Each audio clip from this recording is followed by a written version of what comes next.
SuperTalk.com and go with the home team, Mississippi Farm Bureau. John Cox joins us right now. He is the radio play-by-play voice of the Southern Mississippi Golden Eagles. And, John, before we get specifically into this game, we spent so much time throughout the summer talking about how excited people were about the transition to the Sun Belt Conference. You're now in the middle of it. You're going through this. Has it been as much fun as you anticipated it was going to be?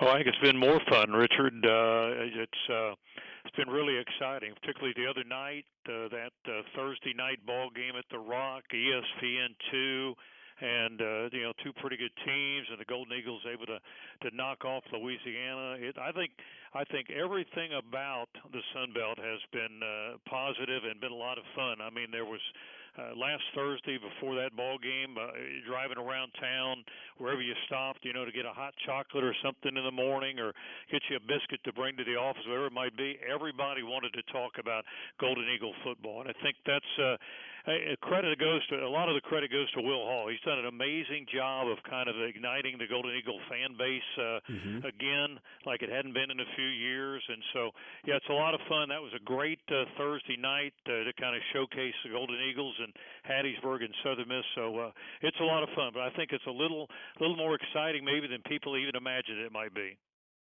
John, are you a hot chocolate guy? I am a hot chocolate guy with extra whipped cream.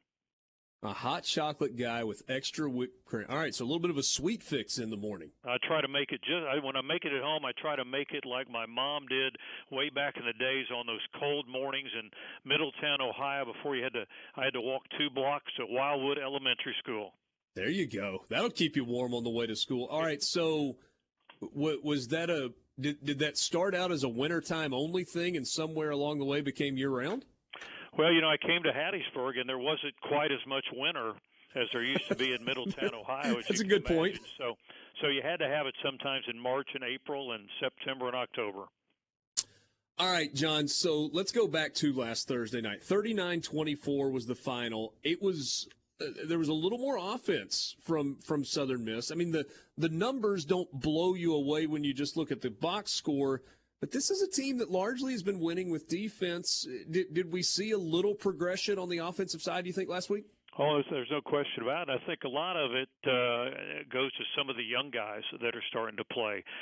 Guys like Chandler Pittman, Zach Wilkie at quarterback. He's got several games under his belt now and is playing a lot more with a lot more confidence than maybe he did early in the year. But again, and then Ty Mims, another young receiver from down in Bay Minette, Alabama. Some of those young guys on the offensive side and those old veterans up in the offensive line and the receivers and the running back, everybody's starting to play a little better. It's kind of it's kind of catching. Everybody's starting to play a little bit better, and the crowd was into it. So I think there's a lot to be excited about with this Golden Eagle offense as it continues to mature here over the next few ball games.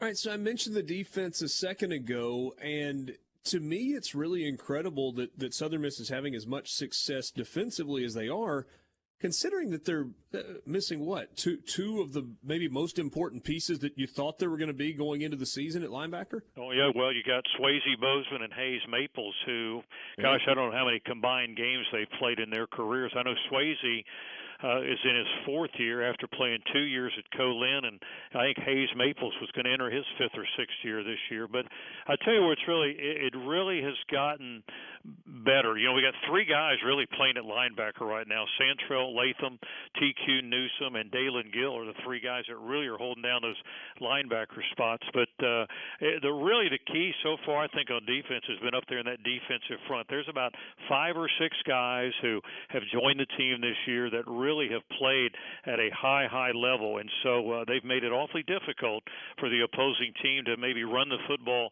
as effectively as they'd like to. So I think everybody's kind of picked up the slack. There's a great mixture of newcomers and old veterans in there on that nasty bunch of defense. So I don't know that it's been a surprise, but what's been neat is to watch them get better and better each week. John, I would love it if you would tell me a little bit more, maybe not even related to football, about Frank Gore Jr. He is already one of those guys that feels like he has been there a really long time. This is only his third season, and he's technically still classified as a sophomore. 2 more years if he wants them. It feels like every time you look at a box score or you watch a game, he's impacting the game in some way. So what do we need to know about Frank Gore Jr. that maybe we don't know? Well, one thing, he's one of the nicest guys you'd ever want to be around, and the second, he's probably as hard a worker I've ever seen. In the off season, you might glance out in the stadium, and there's Frank running up the steps or running sprints, or has a football in his hand and pretending like he's going into the end zone. And then in practice, where a lot of guys, if they're running a play and they break it off there, if they get 10 yards or so down the field, Frank, and I think he learned this from his dad, Frank will run the distance. If he's at the 50-yard line and they run a running play, they're in practice, and he just runs to the end zone, whether there's a defense there or not. He always thinks that, he said, that's where you're supposed to get, so that's what I'm going to do. I'm going to run to the end zone. But one of the nicest guys who've been around, very easy to work with, very well spoken, probably a little shy.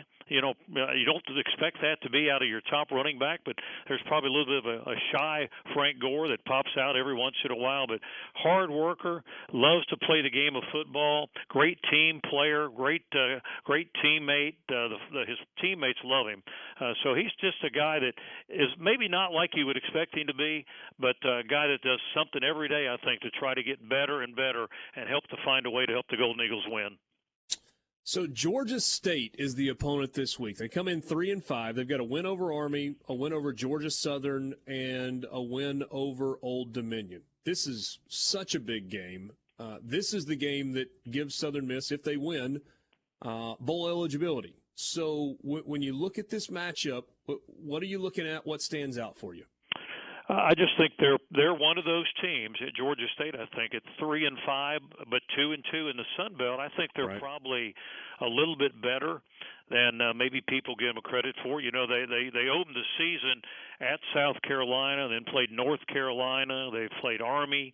They played Coastal Carolina. So they started the year 0-4. So a little bit similar to the Eagles. They got off to maybe not quite the start they wanted to, but now they've bounced back. They've won 3 of their last 4 games, with the only loss to at Appalachian State. So this is a team that is, I think, a whole lot better than maybe the numbers and the visuals kind of show you. I think they're going to be very difficult for the Golden Eagles, even here at the Rock. So I'm looking forward to another one of those wild ones between the Golden Eagles and one of their new buddies in the Sun Belt Conference. And I think Georgia State is capable of probably beating anybody in the league. And you got to get your A game out there and be ready to go, because they are a team that's probably playing their best football right now. And I know they're looking at their final stretch run: Southern Miss, Monroe, James Madison, and Marshall. And I know they're thinking, we can make something special here down the stretch. So it'll be a good matchup, a great matchup at the Rock. I think we're going to have another great crowd, Richard, here on Saturday at the Rock at Roberts Stadium. So, but Georgia State's a lot better than people probably give them credit for, and Eagles will have their hands full on Saturday. Let me ask you about the crowd. I thought what was there on Thursday night, the great student crowd, enthusiastic. Does it feel to you, John, like it's growing and maybe it's kind of trending in the right direction in terms of really getting Roberts Stadium back to a place where it's a true home field advantage? I really do. And I don't get to go walk around campus a whole lot before the ball game, but because I get here early, and I know like you do that too. You get there early, you like to sort of soak in the atmosphere. But when I got here the other morning before that night game, I was amazed as I was walking from my car towards the stadium how many people were already out there tailgating that had gotten there at the crack of dawn. As we got closer to game time, it was really neat to watch our student crowd start to fill in the rock. And I mean, they were there as early as they let them in the stadium on that Thursday night. So I started feeling it when I'm in the community. You know, it's a grocery store. People are stopping you and want to know about Will Hall, want to know about some of the Golden Eagle players, want to know about the Sun Belt Conference. So I get that feeling right now that there's a lot of momentum growing between our fans and following this Golden Eagle football team. So it's starting to feel like it's supposed to feel. And then the student crowd at the ball game the other night, I thought was incredible for that ball game against Louisiana. So I think a lot of positive things going on. And you know, Will Hall gets a lot of credit, but so do our marketing people. They're doing a great job of showing everybody what Southern Miss football is all about. So it's really a lot of fun right now to see what's happening on campus and around the city of Hattiesburg and around South Mississippi. His is a voice that